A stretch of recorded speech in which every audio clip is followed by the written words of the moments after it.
Poetry night is a beautiful thing to witness, so thank you all for coming. My name is Courtney Terry. I work at the public library here in McMinnville, and we partner every month on the first Thursday at 6 p.m. with Dan and Nancy, owners of the gallery at 10 Oaks, to hold these poetry nights. And then in I'm going on now because I'm so excited. I actually have poets set up for like at least 5 months now. So I can say like November, December. In January, we're actually going to be featuring Diane Forsberg, and Joel Zach, who did a reading last year. You may remember they have a poetry photo book that they created. They did a really amazing presentation of that. They are coming out with a new book. It's actually coming out next month, but they'll be here in the first Thursday in January to do a joint reading following that. And then Danielle, who is going to be here tonight, will be back in February. April, William Stafford's son, Kim. Thank you all for coming tonight for, it's the last poetry night of 2018. Yay. I annoy everyone by being like, hey guys, it's the last second Tuesday of 2018. Isn't that exciting? And my coworkers hate me for it, but so we're here tonight. We have Lex Runciman reading. I do have to say I am extra excited because I have asked Lex to read at our poetry night a few times over the 5 years we've been doing it, and each time he was, I'm sorry, I'll be on sabbatical. I'm sorry, I won't be. I'm sorry, I'm retiring and taking some. And so we are So we are very excited that the stars have now aligned. We have Lex here in this room tonight. So he will do a reading and then followed by an open mic, which, as you know, the open mic is survival of the fittest, and also whoever's hand I see go up first. If at any point in time you would prefer a list, let me know, and I could probably make that happen. Our next poetry night is coming in January on the 3rd, and we're really excited. Some of you were able to make it for a presentation we did with the photographer Joel Zach and the poet Eleanor Berry, and they had a book that they had worked on together, and they did a presentation of their book, and now Joel will be back with a second book. And we have both books upstairs. So yes. If you want to take a peek of the second book, it's upstairs. Yes, so it'll be with the writer-poet Diane Forsberg. I believe there was, Bruce, did you have something you wanted to say to me? Sure. I wanted to say, I wanted to present you with a check on behalf of the Poetry on Demand, which consisted of the illustrious Mike Santee and also Mr. Dave Holmes, and the wonderful, is Lucy here tonight? No. Help me with her last name, Lucy. Knight? Lucy Huffine. Oh, Up by the mic. Oh. You can't be. Okay, how's that? And You know what? I can move. Sorry. There we go. okay, so yeah, Lucy brings her typewriter, and Mike brings a typewriter, and we bring pens and papers and poetry on demand. We had several people who I think were quite pleased with the poems that we dashed out, but here's our, the day's take was $80, wow. And it's for the adult reading program. Thanks, Bruce. Yeah, and I'm going to share one that I wrote, and hopefully a few others will come along as well. Perfect. Which I just, so there were a few folks a few of our regulars from Poetry Night that for the last few months during Third Friday on 3rd Street, the Art and Wine Walk, they set up shop at Pirano and Daughters and offered poetry while you wait, and they patiently waited for someone to come and accost them with an idea for a poem, and they had a limited amount of time in which to create that poem before the person came back, and they took donations for that, and they will all be going back to our Friends of the Library adult programming budget, which helps us provide events like this one. So thank you very much. And I think that's all I have. Without further ado, let's get to the poetry. Lex, thank you so much.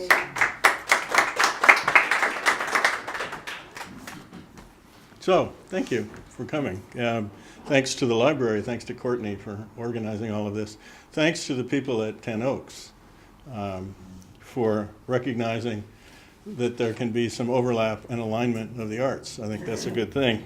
When I think about art, and I think about it in a place like this, I think about visual art first, for me at least, and that means portraits and landscapes. That's the way I think of it. I'm not sure that's terribly sophisticated because there's some pretty cool fused glass on the wall here too.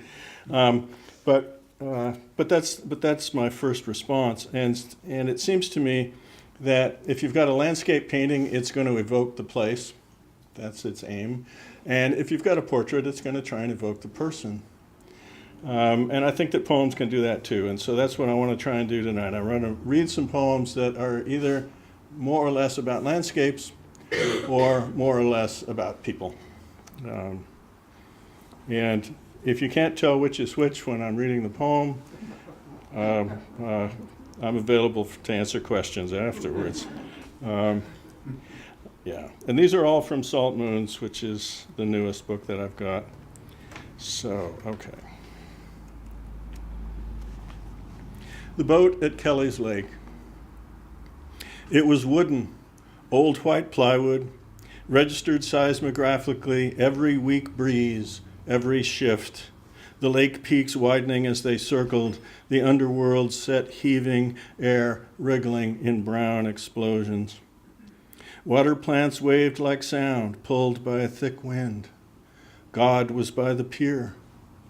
Once I reached my hand down, wrist deep in it, gooey, slick, brought up a cupped palm, several consistencies of mud, and a salamander, soft under pressure, spotted yellow, moving, confused in the air, both of us confused.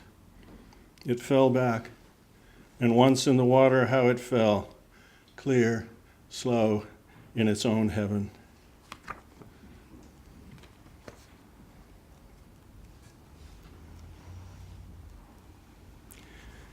Somewhere along the line, I was reading in translation an Italian poet named Leopardi. I couldn't tell you where or when now. It's too long ago. But he said something at some point, and I jotted it down in a book kind of like this. So I'm going to have a hard time trying to track this down, although I suppose you could go to Google and find it. But the phrasing that made it into my notebook was, "Nothing changes, moon of my delight." Nothing changes, moon of my delight. And I thought about that for a little while, because it seems to me everything changes. And so I was trying to figure out how that worked. And then I decided that maybe it worked because regardless of what happens to us, the moon stays constant. And maybe that can even be a comfort. This is called the moon. In afternoons in June, it rests in the blue, the reliable firmament, and makes no response. If green swallows dip and loop on some errand known only to them, if traffic backs up and horns blare, tempers vocal and near to violence, if in some dark bar the drinker who started at 11 topples from the stool and the bartender says, "Shit," and does nothing else, if someone napping wakes and chooses to say nothing, chooses to turn away, if rain rattles the cottonwoods, then drips for an hour after the downpour, if hurt arrives with its cheery cousins, impotence and desire, and clothes don't fit, milk sour, no cash in the wallet, the tank sugared, tires slashed, or just too weary to hold under pressure, if clouds obscure the moon, it doesn't care. It rests. It rests in the blue, the reliable firmament. Even half gone in afternoons in June, it abides there and it doesn't care. It abides there and doesn't care.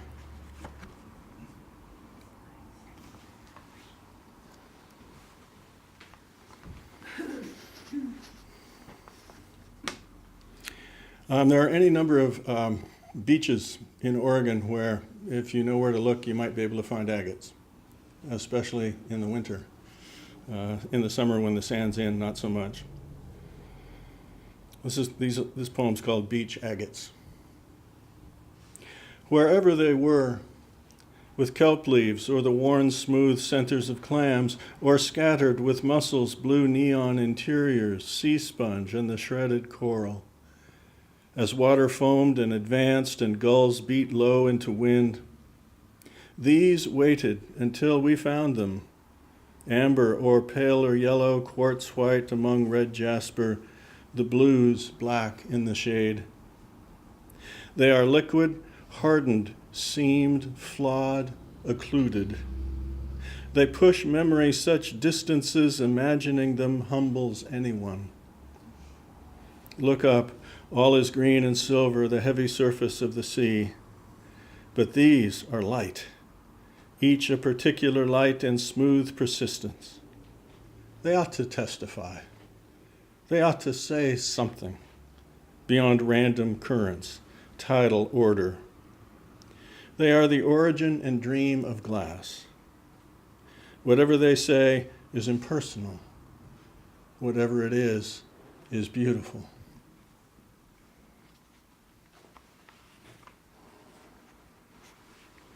The blues that you find are that color, and maybe with just a little bit of translucence to them until you hold them up to the sun, and then light comes through them. And they used to be, when they were plentiful and easy to find, that used to be a feature of funeral flower arrangements. Because they would be dark, but when you held them up to the light, light would come through. They're harder to find.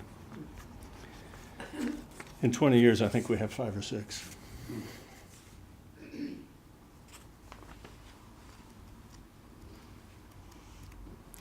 This next one is kind of a bridge poem between portrait and landscape.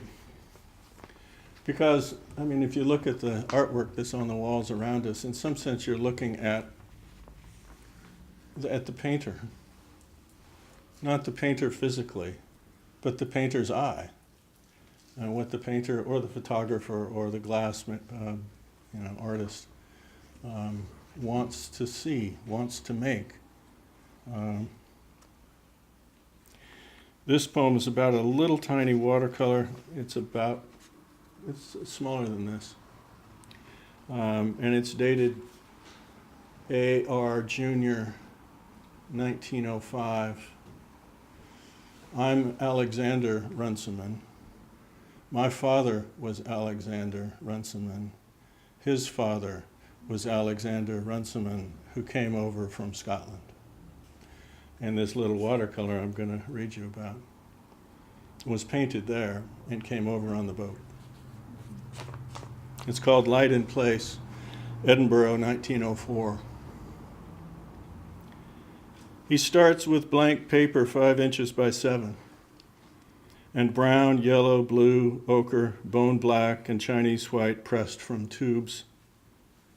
He looks out, considers dilutions, measures out water from glass that once held a dip pen's ink, chooses a squirrel hair brush, long poplar, slenderer than a pencil, no larger at its tip than a match head. Fast water's shadows trouble him. When a pony cart crosses or a person wanders over the bridge's arches, he pauses or concentrates elsewhere. On patchy grass, children chase dogs and picnickers loll. Yet he paints a morning in yellow-blue wash. He wants his view his own. In less than the time between meals, he ends a Sunday's rare good weather with light and place, one fading, one he puts initials to, and so carries home.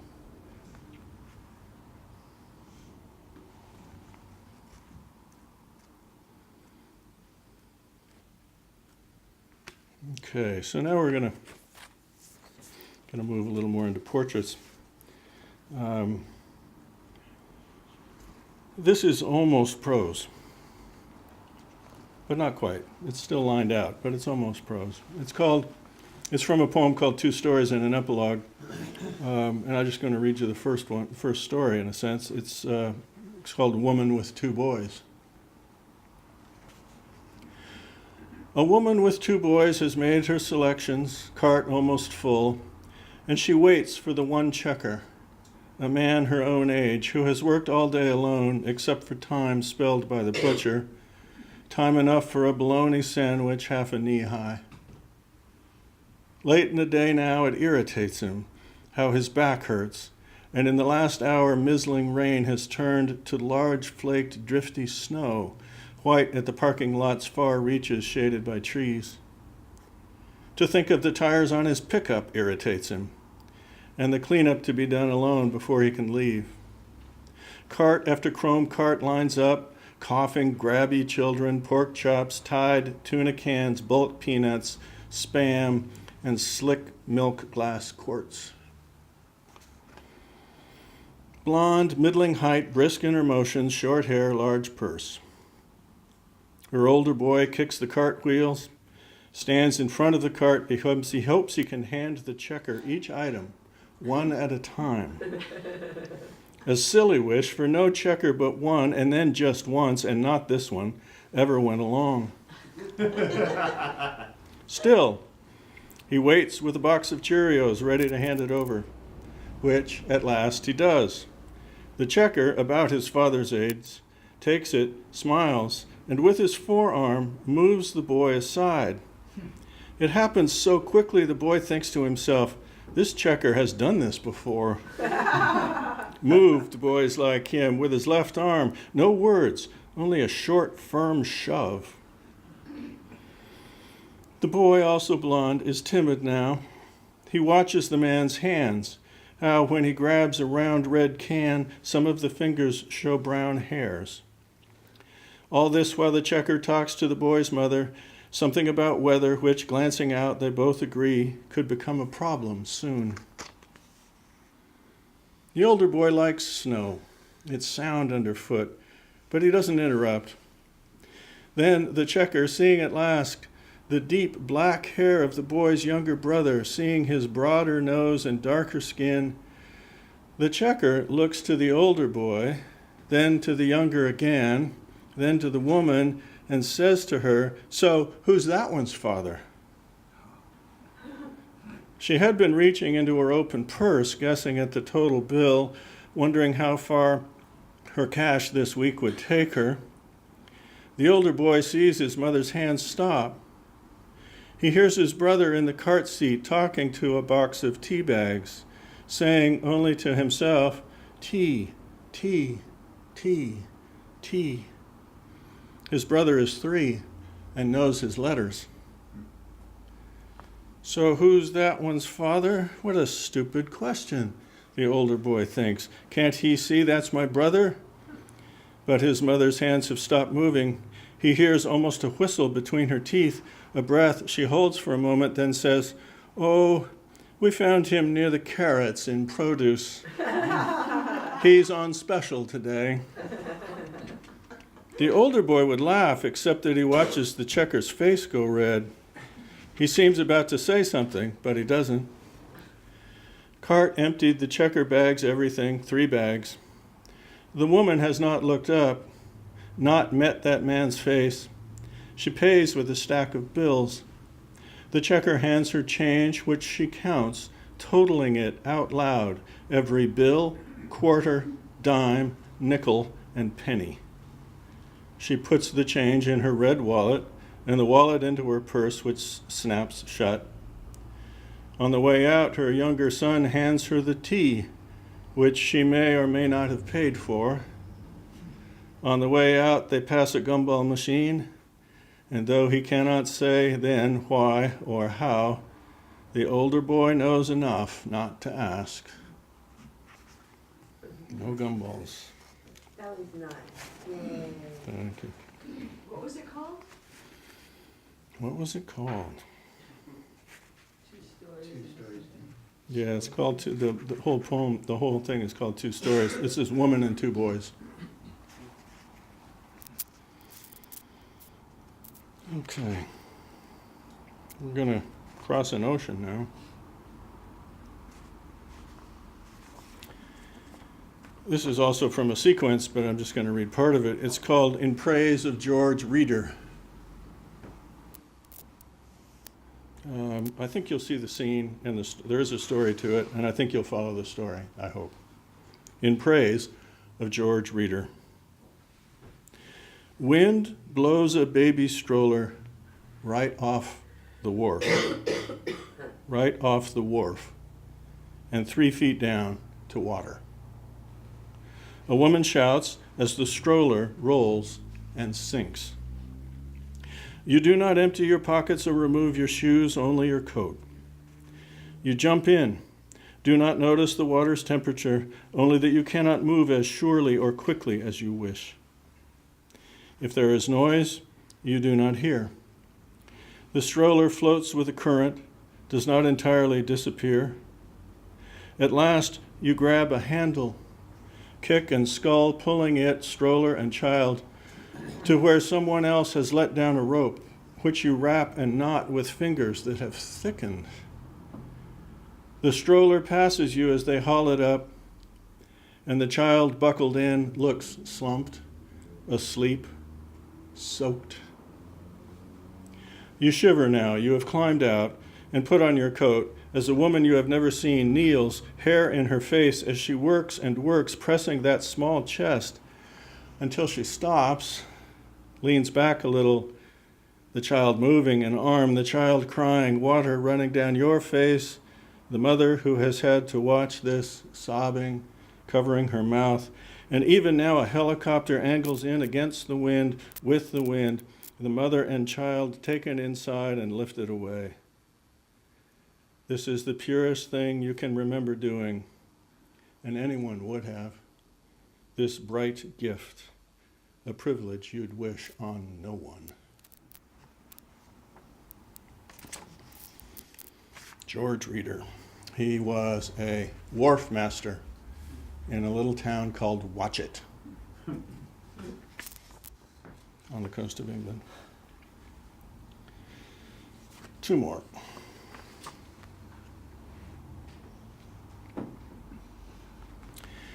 This is called Always the Adopted Son. I am an adopted son. I know virtually nothing about my birth parents. I have a birth mother's name because in Oregon you can request your original birth certificate, and no father is listed. And I don't know whether I want to know anymore, so I never have pursued it. It's complicated. But always the adopted son. The woman I never knew has just handed me a sandwich, white bread. But I'm more interested in her hand, which seems ordinary, female, slenderer than mine now. I have to figure out a year to think how old I am, to make a guess at how old she is. 1959. And this ought to happen in a room, or, I like this better, at some moment together walking an easy footpath. Likely it's been raining, about to rain, or it rained yesterday. And though grasses some high as my head, yet water stain the sleeves of my shirt, and under branches each good wind makes a local shower, both of us see the sky clearing. She walks in oiled leather lace-ups darker along the seam above the soles. My canvas shoes soak like sponges, my toes like the weird feel of it. She has shown me foxglove, and now that I have found it on my own, I will know it for a long time. She has brought a blanket and we sit on it, and she has just handed me a sandwich, peanut butter and marmalade. Only then that boy I see, discovering he is hungry.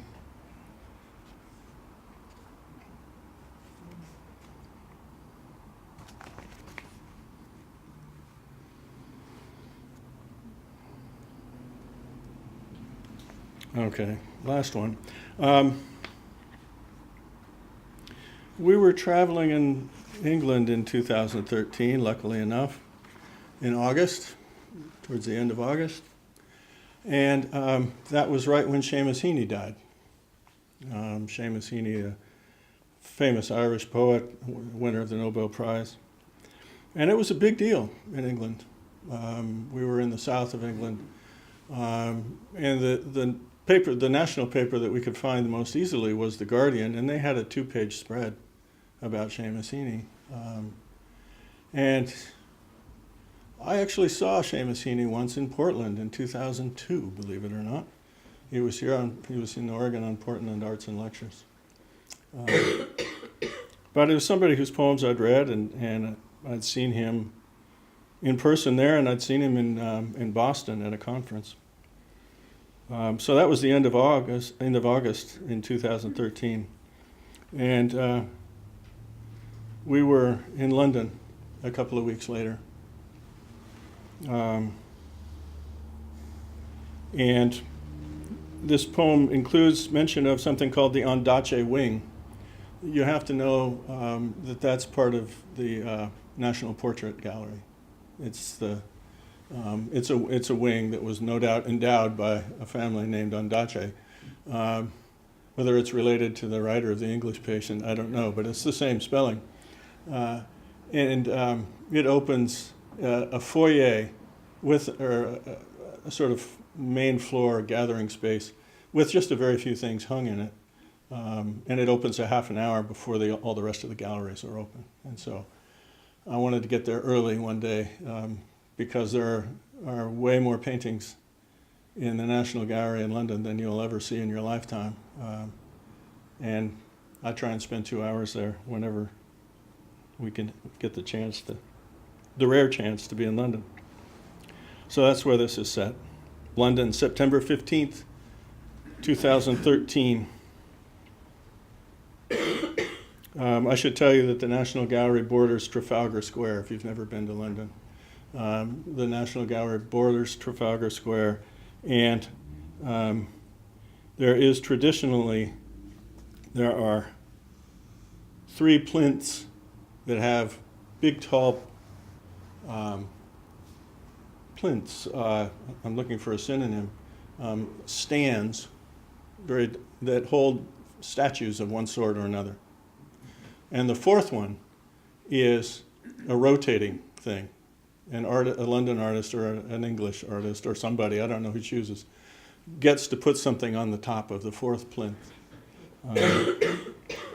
for a short amount of time, and then it's rotated out. And in this case, there was a blue rooster up there. It's high. It's probably 25 or 30 or 35 feet high. So the rooster is way up there. And if you brought it down and brought it into this room, it probably would have been this big. This big. Okay. London, September 15th, 2013. Fountains, wind shoved. A sunny morning. Trafalgar Square, cool in slant light. Blue rooster, neon, on the 4th plinth. Inside the Ondaatje wing, near a bearded John Fowles, opposite Prince William, Duke of Cambridge, and Henry, Prince of Wales, Seamus Heaney, a fortnight gone, twice larger than life, looking not out but down, elsewhere. Green suit coat, matching shirt, wild white hair, blue tie. Early yet, few in the halls to see, as every death's face I have ever known chides me. The nothing, not nothing, empty, over-brimming, over-full. It steadies me to tell these things. How likeness fails a breathing face, art and the soul's mystery, one. Okay, thanks.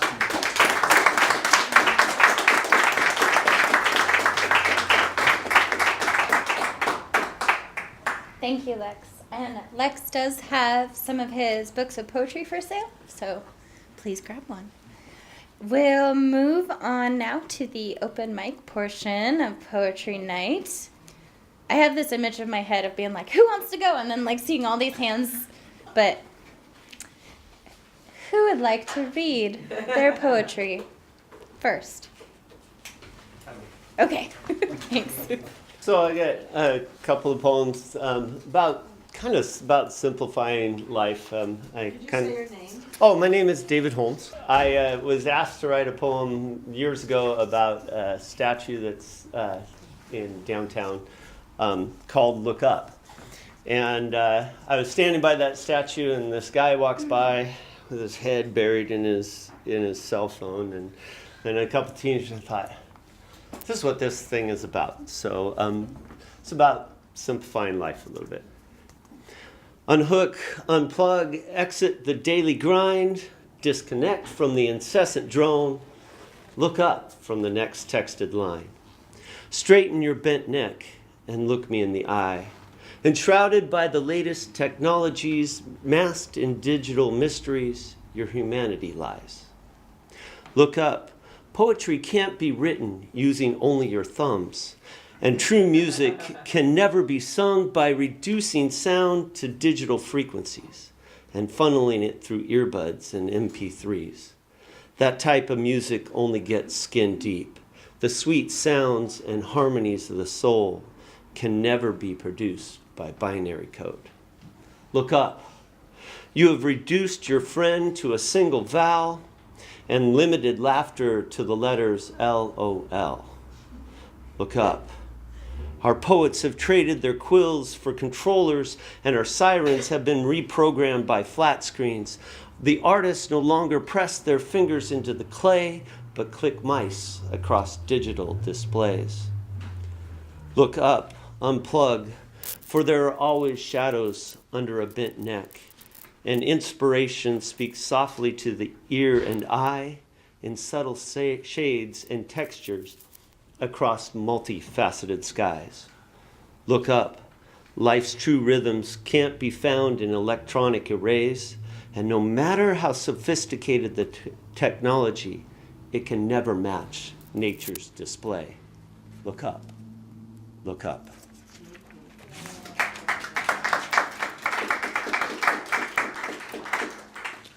So, I lied to you. I'm not going to read Steelhead Ghosts. I'll save it for another night. This is, it's just that time of year, and this is called Advent Poem, and the themes are hope, joy, peace, and love.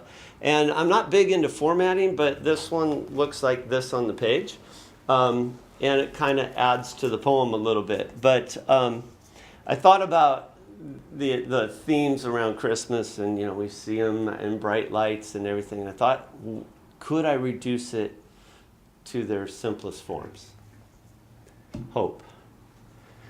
In utter darkness, in the dead of the night, the last ember of a fire softly glows. It is the promise of warmth, the only light in a dark, cold place. Joy. The ragged, dirty girl walks through the dump she lives in. Giggling, she reaches out her arms, and a heart-stopping smile lights up her face. Her daddy's home. Peace. The emaciated body lies, racked with pain drugs can no longer touch. Surrounded by family silently shedding tears, light-filled eyes look up. Home is just a heartbeat away. Love. Cringing on a dirty street corner, high on some illicit drug, the unwashed smell offends the well-dressed man, but he reaches out his hand anyway, bending down to make a difference, to touch the untouchable. Thank you.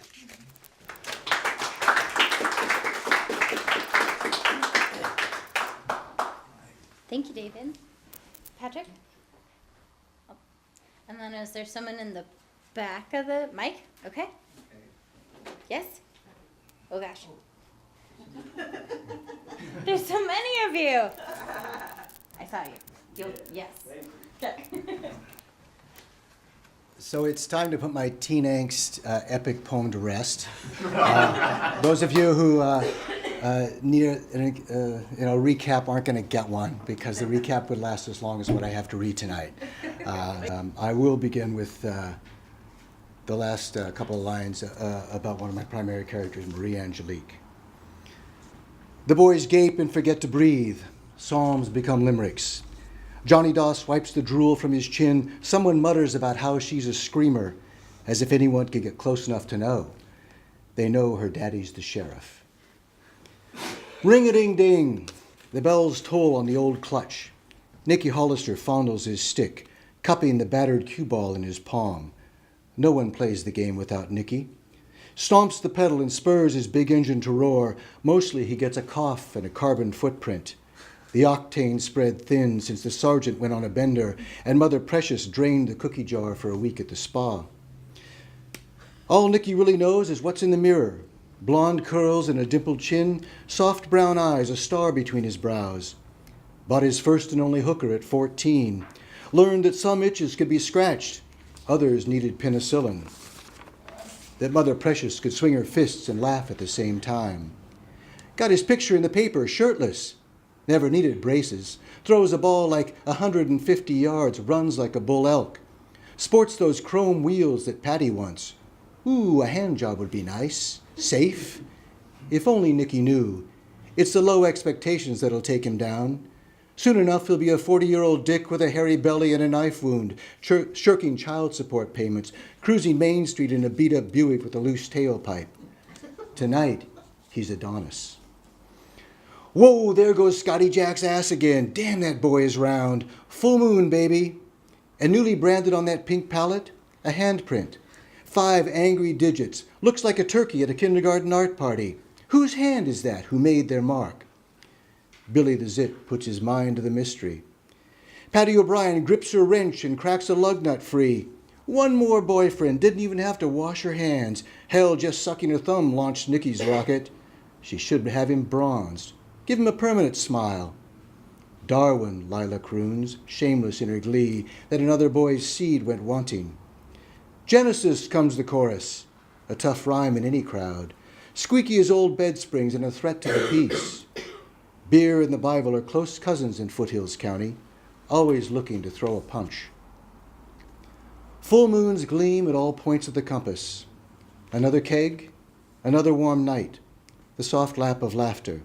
The old firs bleeding sap. Panther Creek babbling, making more sense all the time. Scotty Jack tells Mary Jo she's pretty. Just lays it out there for everyone to hear. Puts an exclamation point on the end. Yowza! His ass reminds her of a Venn diagram. She knows she should be home studying. The bow in her hair gives her away. And the nice cardigan. The charm bracelet. The pink pumps, though. What does the Old Testament say about pink pumps? Holy Pete riffles through the good book. Big Dan sets out a plate of carrots and fresh zucchini. Patty O'Brien flashes a greasy thumb, talks torque with Nicky, and bends to her work. Johnny Doss tips his hat. Thank you, ma'am. Panther Creek sizzles. Sing praise. Lila finds another gear and grinds it. Mary Jo blows a kiss. To hell with calculus. She loves a dancer. She knows how thin the fabric is between here and there, how a story is more than the telling, more than the listening. Marie Angelique didn't come for the beer or the vegetables or Scotty Jack's ass, and certainly not for salvation. She came to make one last splash, burn her name in the archives, then go home and break the piggy bank, pack up her daddy's Spider-Man comics, the rest of her stepmama's jewelry. She's blowing this town, with its one stoplight that only blinks because of a bad connection. The parties where all the girls end up crying. The old priest who won't look her in the eye but looks at her anyway. Forget the boys. There's a blind pianist waiting at the truck stop. He doesn't know she's beautiful. She wants to see what he sees, read a book, eat a peach, and vanish. She strips off her shirt and steps into the water. She knows how much they need her, how they look away when the light washes over her scars. They'll never talk about this night. They'll never forget this night. Wow.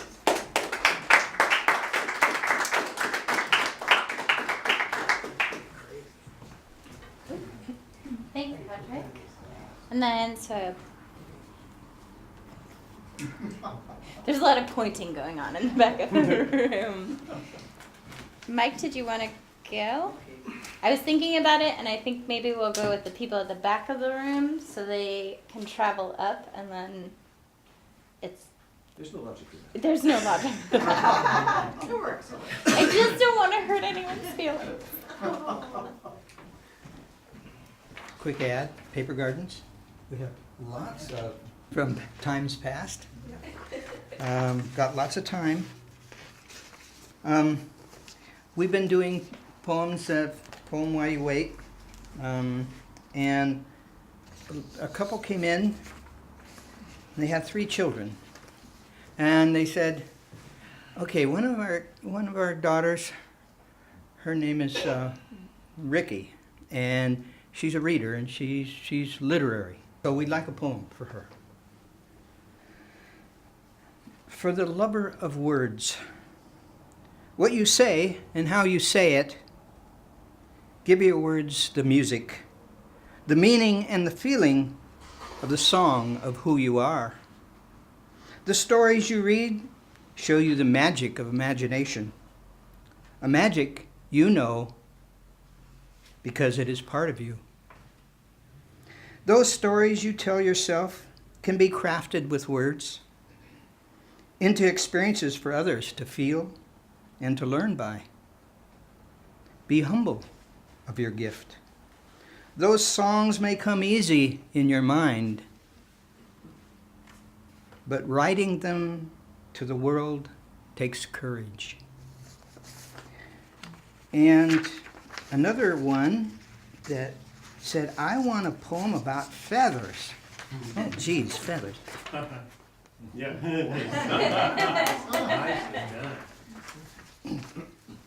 Feathers. Every fall, I lose my feathers. There are years I love my right wing's color or my tail's patterns. I don't want to let them go. Relentless, the seasons take them from me. I grow others. I know I'll fly as I always have. But each year dulls their glow. Thanks.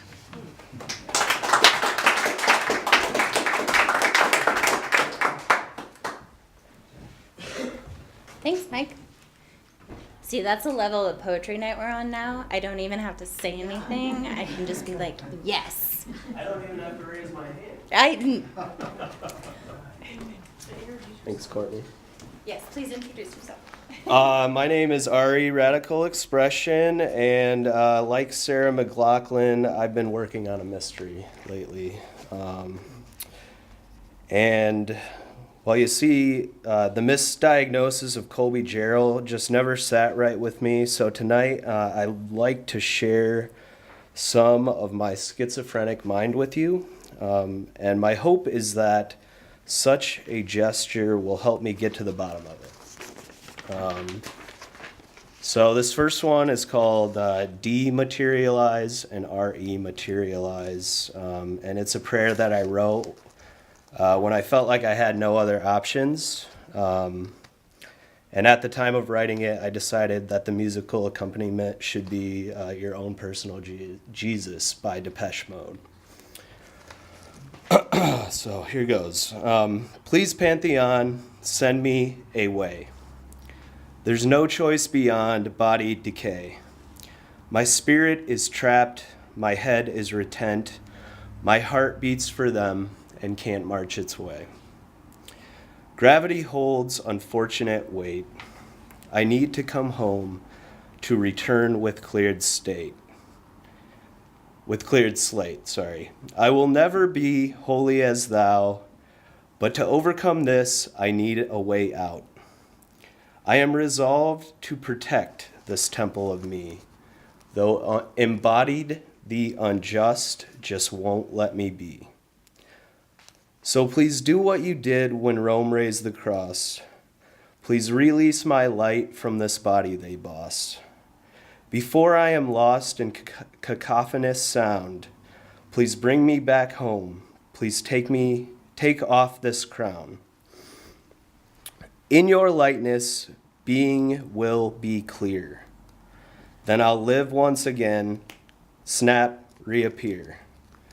To recover my faith and remember what's true, nothing short of a miracle will do. Providence spoke to show me the way. Now your help is required. Please, Lord, I pray. Now it is time. Ready, set, prime. Now go ahead, make my body sublime. 3 days will pass, APB's out. Some will relieve, others will shout. Colby, come back. Where have you gone? Colby is dead. Words of courage were said. The story is comic tragedy of great debate, but I know I am writing in honor of fate, writing of your love, your logic, your truth, and I ask you let me speak to Steve, Judy, and Ruth. I am a hitchhiker to heaven, Providence or bust. Please return me to source so I regain my trust. Okay, so then the next two, it's becoming one poem called R.E. Schizophrenia, but it's separated into 3 parts, diagnosis, agnosis, and gnosis. And tonight I'm going to read the first 2 parts because I don't have the 3rd one done yet. That's the mystery that I'm working on. Okay, so this is diagnosis and agnosis. Please allow me to clarify the folly of my misdiagnosis. See, Colby, articulate and elucidate why humanity must begin to know this. A disease of which is literally defined a long-term disorder, splitting of minds, a historical blip in recent time diagnosed by lobotomist quacks in 1909. Another psychoanalytical fragmented delusion of his maker devised a word to limit, label, and leporize. Did he know all who it would jeopardize? And while we have our history text open, we ought not forget when Alexander Graham Bell used his mind-splitting invention to tell, Mr. Watson, come here, I want to see you. Imagine inventing a way to say what you wanted to say, even if you're far away.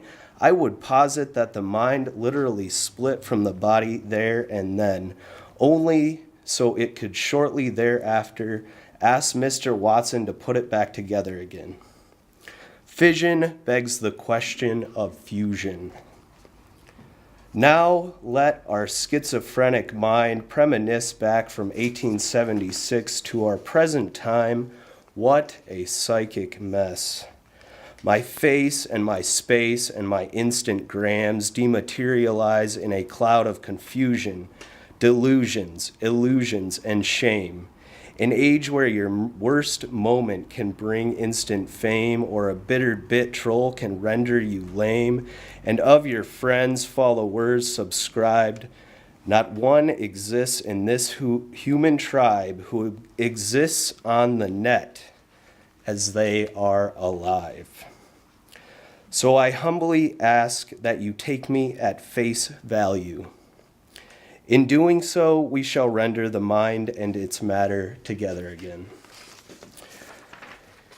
And what fitting and fabled aria could be written of our schizophrenia, which overlooks those fantastic figments of phantasmagoria, those titans of tinnitus who whisper sweet nothings and fear alike. I was led to believe that my hallucinations were not real. I was told to be agnostic to what I feel. Agnosis implies that you would not deny that which you feel, smell, see, or hear.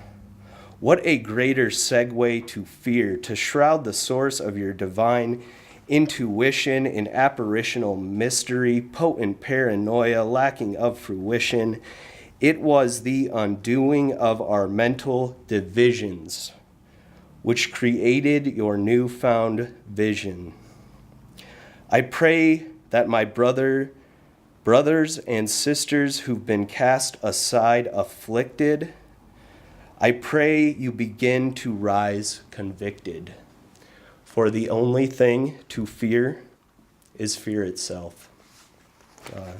My name is Ari, Radical Expression. Thank you very much.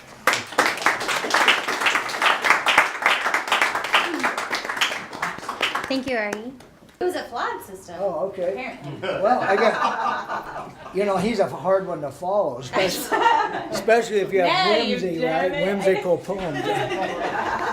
Okay, so anyway, my name is Mike Paull.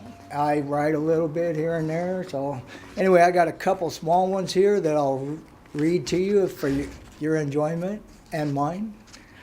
This first one's called The Universal Language.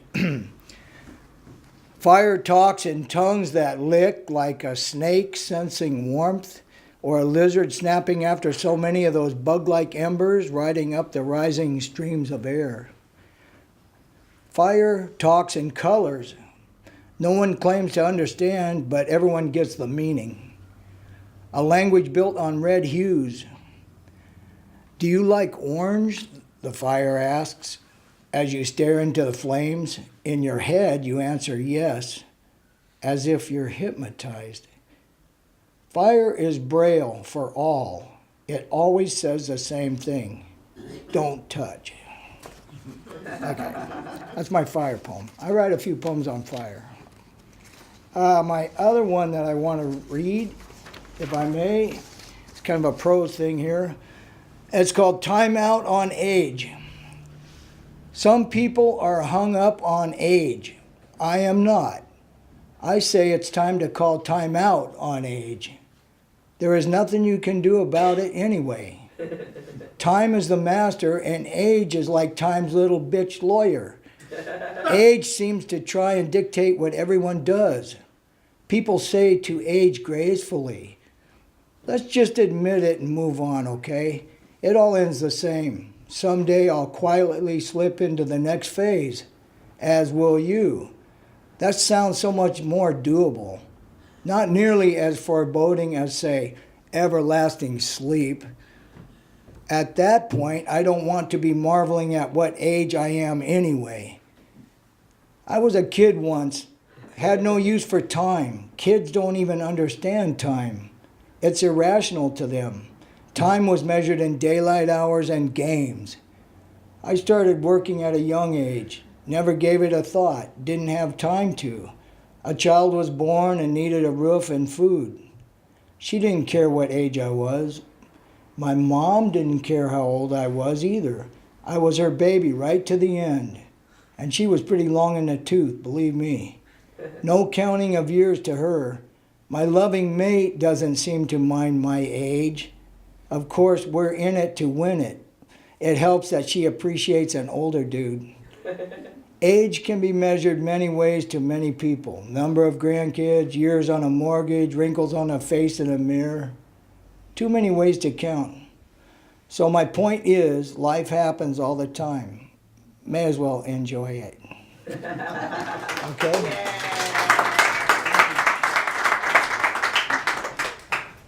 Thanks, Mike. Yeah, you bet. Okay, Appreciate it. there's room. Yes, but there are other people first. Okay. You guys, next month I will have a list. I'm sorry. I'm realizing now this is a flawed system. It is kind of exciting. He's excited. Oh. Okay. You Yes. just let us find it out. I mean, that was my dream. That was the ideal I had in my Who wants to head. challenge me for the next spot? Yeah, just a bunch of poets just fighting. Find it out, yeah. Boxing poet. Like boxing nuns. It could be. You can go Oh, ahead, yeah. Bob. Established the order. Wow. Yeah. You gonna remember that? Yes. Oh, okay, good. Maybe. We'll see. Let's all change seats.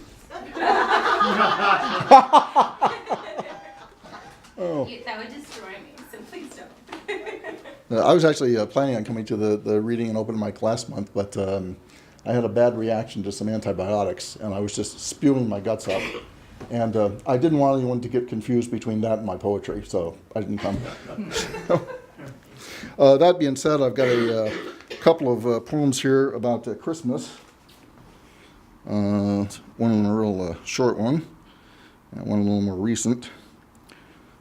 Don't actually care much for the holidays. This one's called Yes, Virginia.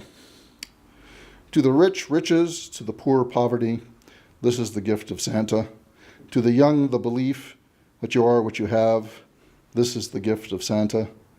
To the lonely, loneliness, to the insane, insanity, to the homeless, winter, this is the gift of Santa.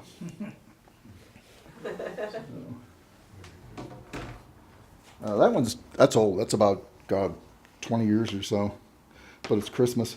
Another one, this was just published 3 years ago, a little thing they had, a Walk Right Up had a holiday issue, and it's the only poem I've had that had an illustration with it, which looked much nicer in color, but it was kind of nice to have an illustration with it. So I'll explain the illustration after we're done here, or maybe you'll get it. It's called Holiday House Gift Set. By the way, this is not autobiographical. Some people think it's semi-autobiographical. Peek inside. A 3D holiday scene shows a family opening gifts. I got it at a secondhand store, so you know it hasn't worked out for somebody. I shatter the ceramic snow-covered roof with a hammer previously used for repairs around my house. The screwdriver from my toolkit does a good job of prying the husband and wife from their happy home. It takes no effort at all. The glue holding them isn't strong. They're brittle, though, and it's difficult to chip them apart without breaking them completely. Somehow I manage. The boy in PJs and the puppy rapturously leaping out of the ribbon box into his arms. I leave them together. Bad enough they're being torn from all they've known. I take the slightly cracked wife, the boy and the dog, and wrap them carefully in fake white snow I tore from the sheet we once laid beneath our Christmas trees. I cover them in shards of the broken home, box and address them to my soon-to-be ex-mother-in-law. After all, that's where my soon-to-be ex-family is spending Christmas again. Then I take the hammer and smash and smash and smash until the pieces of shattered home and man are ground so fine they look like powdered snow.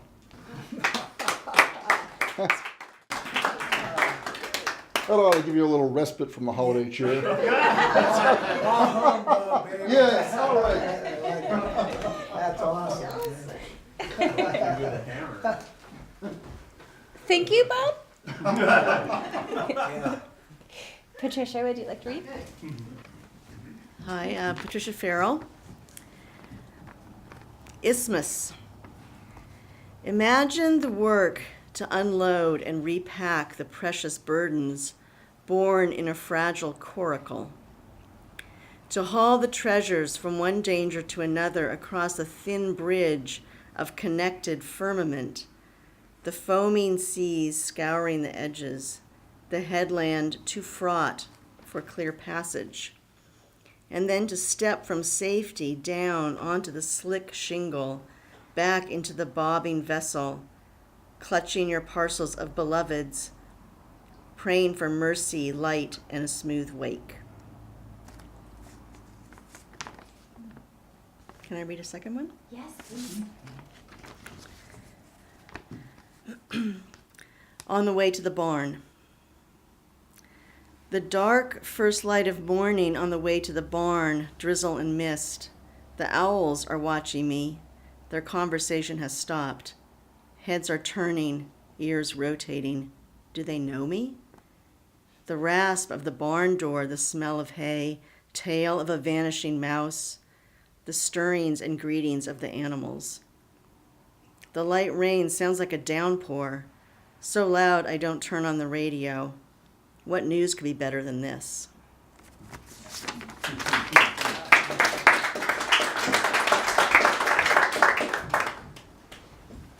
Thank you, Patricia.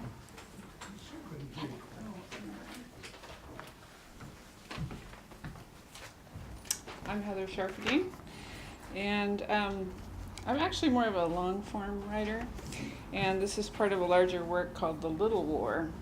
But when I sat down to write it, this prose poem sort of popped out. It's called Before You Press Send. Dig out the raccoon your son loved ragged. Place it on a bar stool in your parents' outdated kitchen and pour it a drink. Laugh into the night, telling jokes about the old days. Before you press send, walk through the creek bottom with your sister in search of mushrooms.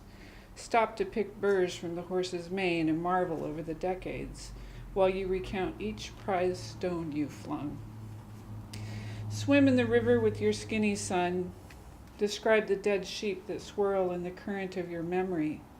Bury the cat, haul away the freezer, examine the hatchet and the lies it told. Before you press send, call your father and tell him about the new job. Promise to pay off the school loan. Press a finger to your lips to silence the guy on the sofa because you aren't ready. Tell yourself it isn't the color of his skin, because it isn't. Tuck your cigarettes into the glove box behind the spare motor oil where no one will see them. Comb your hair and adjust your shirt. Line up the buttons. Sweep back for the wine bottle. Toss it in the weeds. Say that work was fine as you step into the shower. Before you press send, stand in your Sunday dress between your sisters and sing the hymn your mother taught you as she played her guitar. When you reach the chorus, watch the congregation stand and swirl, speak in tongues, and raise their hands. Feel the rumble of the floor, the haphazard harmony, and the swelling of your heart. Collect the broken bottles in the hem of your shirt, careful not to cut yourself. Leave the clear ones. Lay the green and amber and dark blue shards out on the picnic table where you painted your face like a TV Indian, unaware of your part in the war. Sneak into the house and stretch out on the sunny linoleum until your mother notices. Tell her that you brought her supplies. Before you press send, ride into the mountains with your father in his red pickup. Relish the dust and gasoline from the chainsaw in the bed and the hole in the floorboard. Point to dead snags left behind by the loggers. Climb the steep hillside, high over unripe huckleberries, pumping your little legs to keep up. Nod at his instructions, then trudge back down to wait for him to call you. It's dangerous, but he'll see you safe.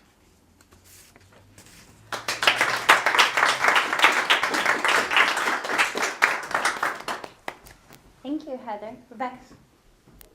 And then Bruce. And was there anyone else? Great. Okay, just checking. Okay, so it is still autumn, several weeks left, so I'm going to read some prose called Prose for Autumn. And you can actually find this beautiful piece of work on my website, thetruckingyogi.com.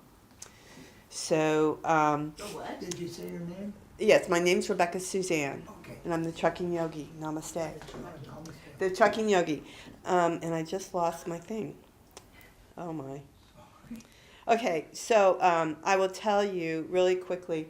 If you do go to that website, thetruckingyogi.com, most of my adult life I worked as a community organizer and a musician. And when I was 46 years old, somehow or another, my husband convinced me that I should go with him driving a big truck across the country. That's how I came up with the truckingyogi.com. And this prose that I'm going to read you is about trucking. But I do also want to tell you, if you go there, there's a post that I feel really heartfelt about called Siempre en mi mente.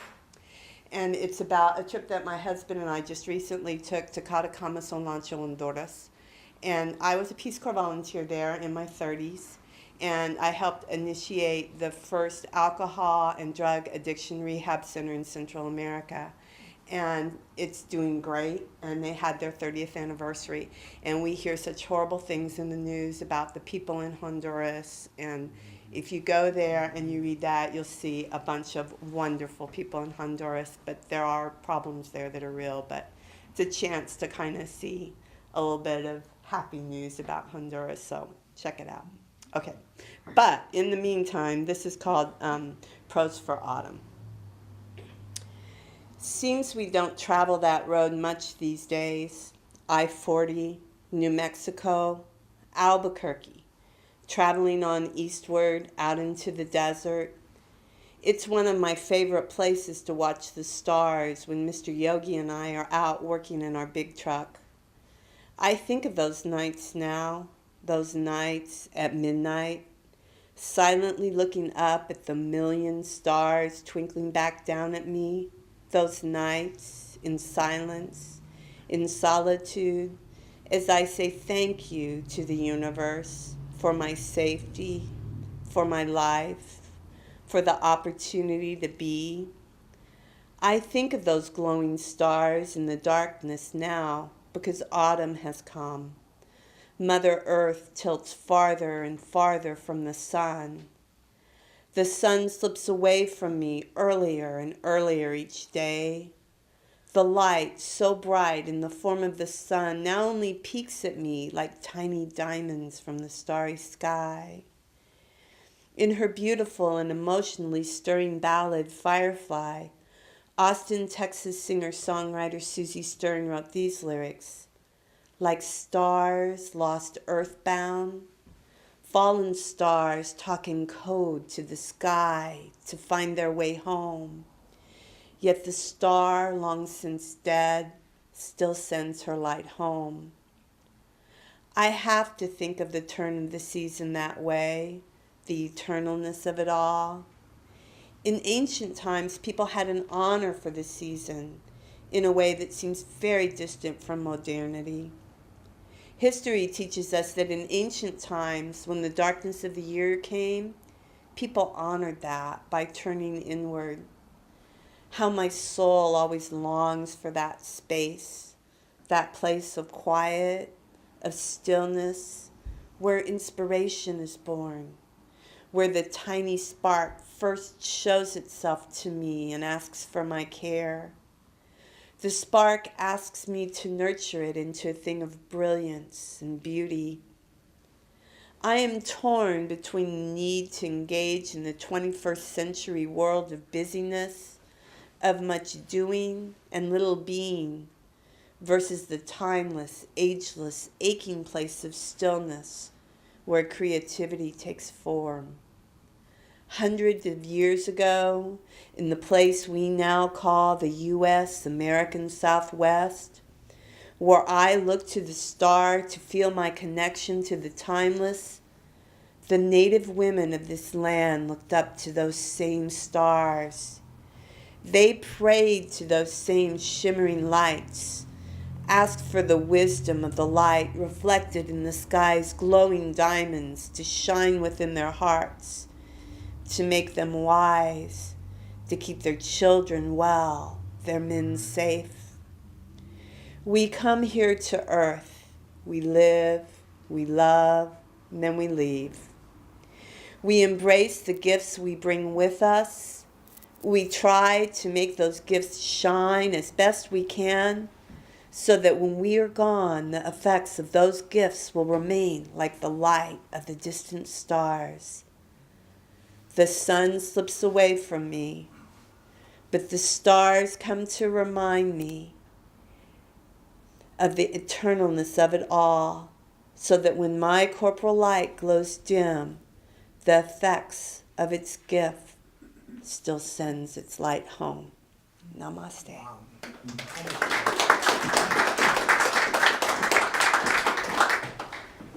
Thank you, Rebecca. Bruce? Yep. Okay. And was there anyone else after Bruce? Great. Who's that one guy in the back? Stop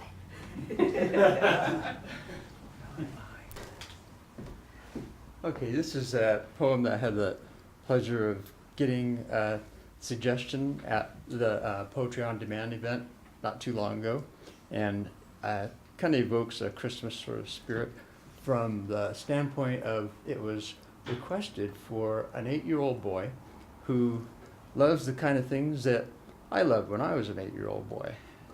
It's called Up That-A-Way. Go, jump, start, roar, get your motor running, and ride to the top of the hill with lights flashing and sparkling on your badge, on the move like a monster truck. Ha ha ha!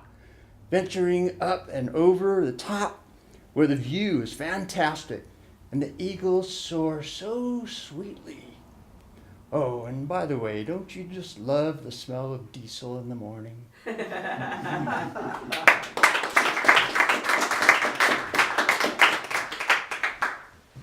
you, Bruce. Okay, if we for sure have no one else to read, thank you all for coming. Lex does have books for sale, so please take a look at those. We will see you back here at the gallery at Ten Oaks on January 3rd. Thanks, Nancy. And happy holidays. Thank you all for coming.